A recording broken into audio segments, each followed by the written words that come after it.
Hey friends, what's up? Moses here at the Driver Success channel. I hope you guys are doing well. So today I just thought that I should make a video where I'm helping those of you that have already done your CDL school and now are preparing to go into training.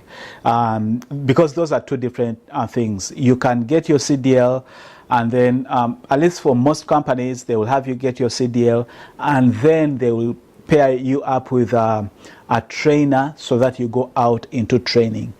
Now keep in mind that I'm sharing with you these things based on my experience, which was in 2006, so we are talking about more than 10 years ago, and it's also based on the company that I went through. And so the company that you go through may be totally different.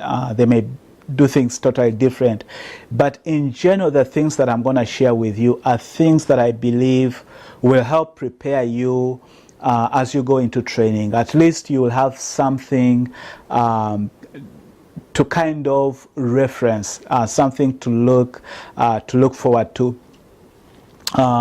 So the first thing, I have this written down. The first thing you want to do is you want to really know that you are going to be away for some period. So if you have family, you want to prepare them and let them know that you're going to be away for a period of time.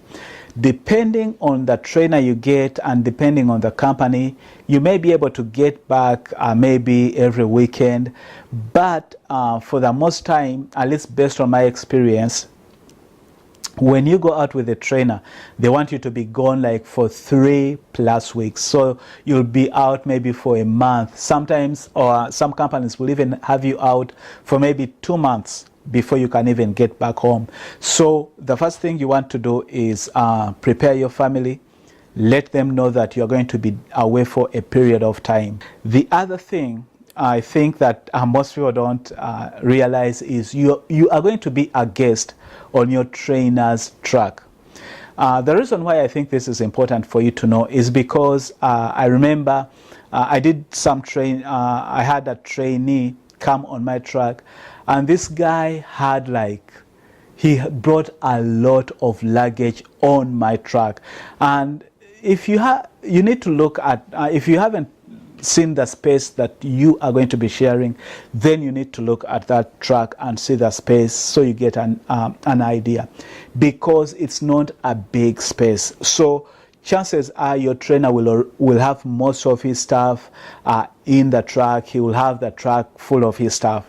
So what you don't want is to be bringing a lot of stuff on the truck because you are going to be a guest.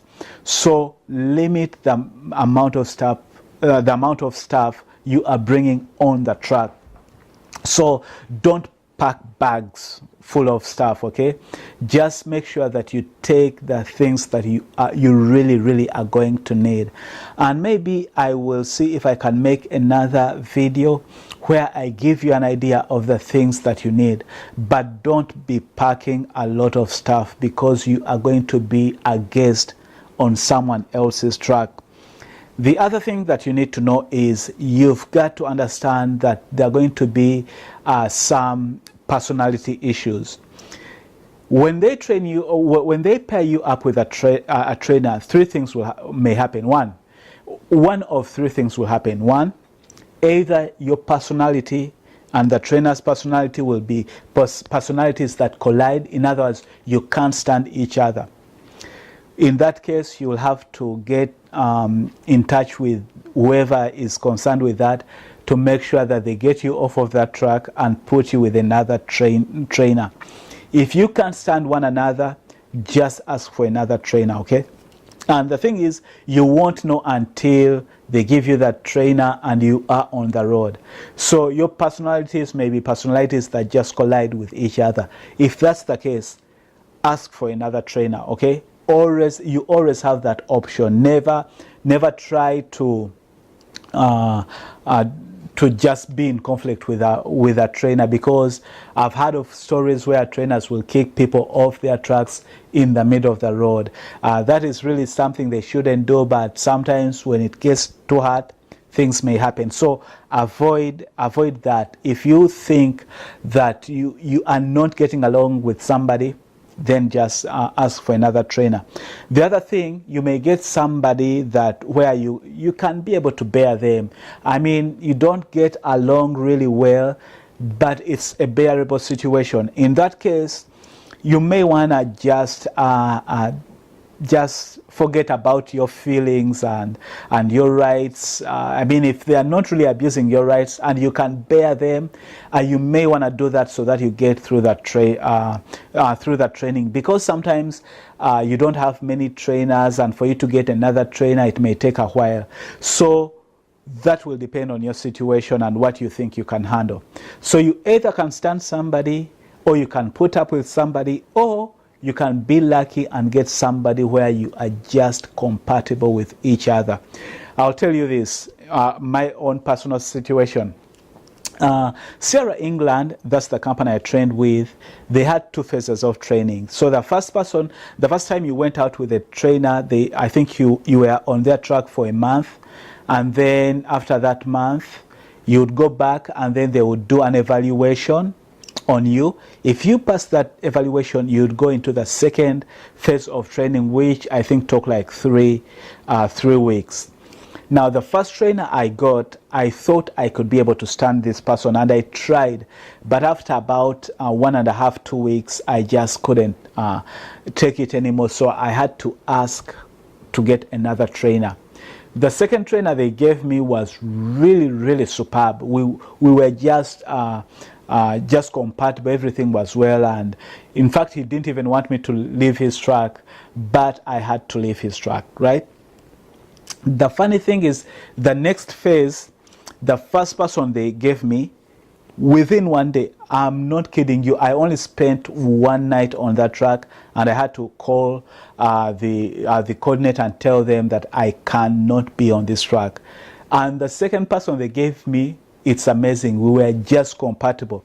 It's funny why I had to first get people that the first trainer, it was okay, but after 1.5 weeks, 2 weeks, I just couldn't take it anymore. I mean, the guy was a good guy. The only challenge was he had a hard temper, and I think he thought when they give him a trainee knows what they're doing. I didn't know what I was doing, but instead of the guy teaching me, he was just yelling at me, and it wasn't really benefiting me. So I decided to get off. The second guy was just a young guy who was, it's a long story, I don't even want to get into that. But the last 2 trainers in both phases were perfect trainers. Actually, the very last trainer that I had, he wanted me because he was a lease operator. We were so compatible that he even wanted me to to put me on his lease so that we can drive as a team. But I just wanted to be a solo driver, so that didn't work out. Anyway, so you'll either get somebody you are compatible with, or somebody you can put up with, or somebody that you can't stand. So just be aware of that. The other thing that you need to be aware of, during your training, you are not going to be making a lot of money. So really look at that time as somebody that is in school. Realize that most companies, some companies maybe pay you some good money, but most companies, they really don't pay you a lot of money. They just give you money to live off of as you are on the track.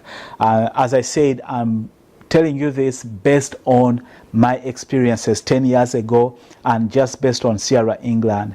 I don't know what other companies are like, but during your training, don't expect to make money. So you should make sure before you leave your family, they are well taken care of, or you know where the finances are going to come from. That isn't to do with trucking, because you are there to go through school. You are there to train. Don't expect to make good money. The other thing, prepare to drive long hours. It's funny how some truck drivers will be interested in becoming truck drivers, but one of the things they don't realize is that they are going to be driving for long hours.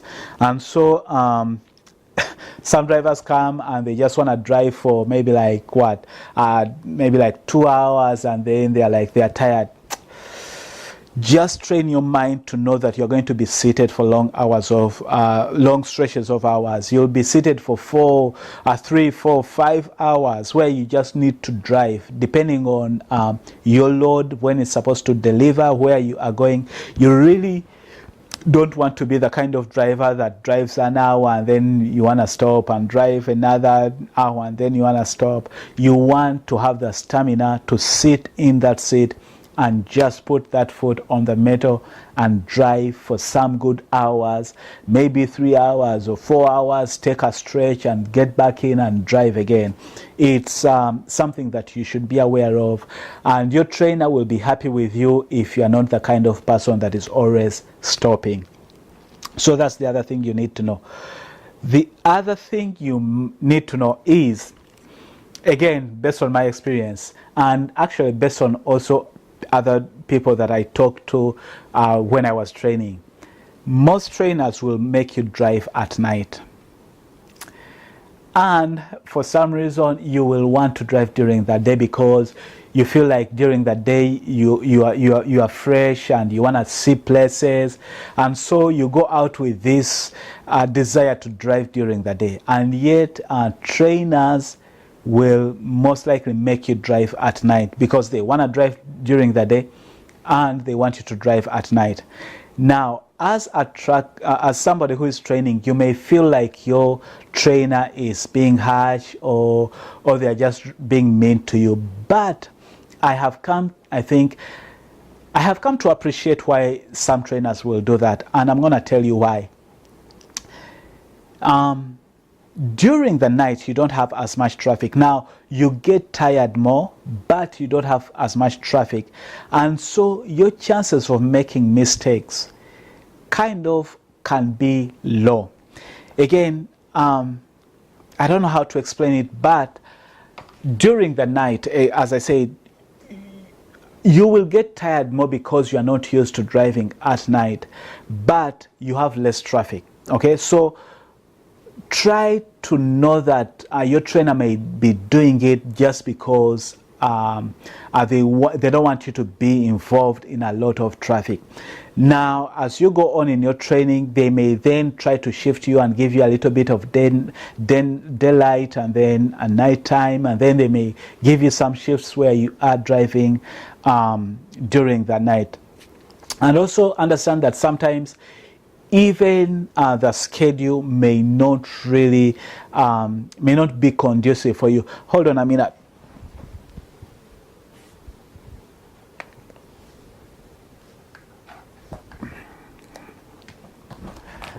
Okay, I was getting a problem there with the sign. So where was I? So you must understand that sometimes trainers, now I'm not saying that all trainers, but sometimes trainers have a reason for doing certain things. So when they want you to drive at night, it's maybe because they want you to avoid the traffic and they want to see how well you do. Yes, you get tired quickly during the night, but it can also be beneficial. The other thing is you may not get enough backing practice as you want to. So keep that in mind, especially if, as I said, it depends on the company you drive for.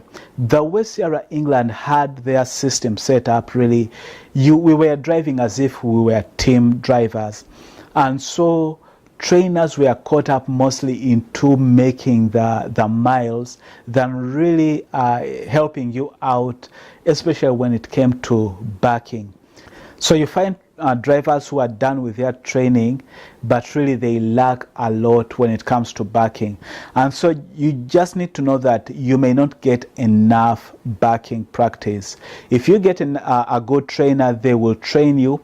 But I just felt like it would be good for you to know that you may not get enough backing practice. So try as much as possible to ask for that practice. Tell your trainer you need to learn how to back up. The other thing is, if you are somebody that likes taking showers every day, you may not be able to take a shower every day until, again, as I said, you are on somebody else's truck.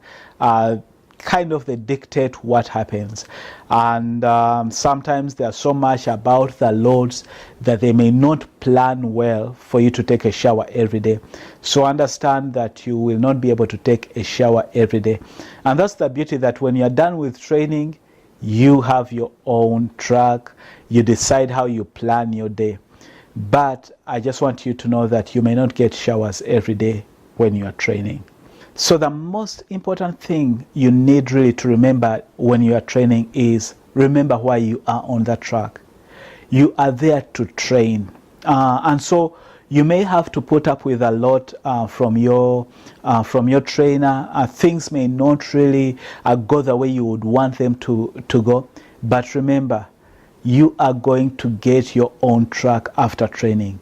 You'll be able to make your own schedule. You'll be able to drive what shift you want, depending on the loads. You'll be able to take showers as many as you want. You will not have anybody else to argue with. So just keep your head in the right place during training. Remember why you are on that truck. Do your best to learn as much as possible. Do your best to get along with your trainer just for that period of time, knowing that when that period of time is done, when you get evaluated and everything passes, you are going to get your own truck and you will make your own rules. But until then, remember, you are a guest on that truck. Remember, you will you may have conflicts with your trainer. Remember that you are not going to make a lot of money or any money during training. Remember that it's going to be long hours of driving. Remember that you may end up driving mostly at night. Remember that you will not get enough backing practice. And remember that showers may not be every day. Now, those are the things that I could kind of draw from my training experience and pass on to you guys. If there are any of you that have just gone through training, or some of you that are truck drivers that have experiences you want to share with us, please do so in the comment section below and let other drivers learn from your experiences. Until next time, I wish you success during your training. And I would love to hear how your training goes. Until next time, stay blessed and stay safe.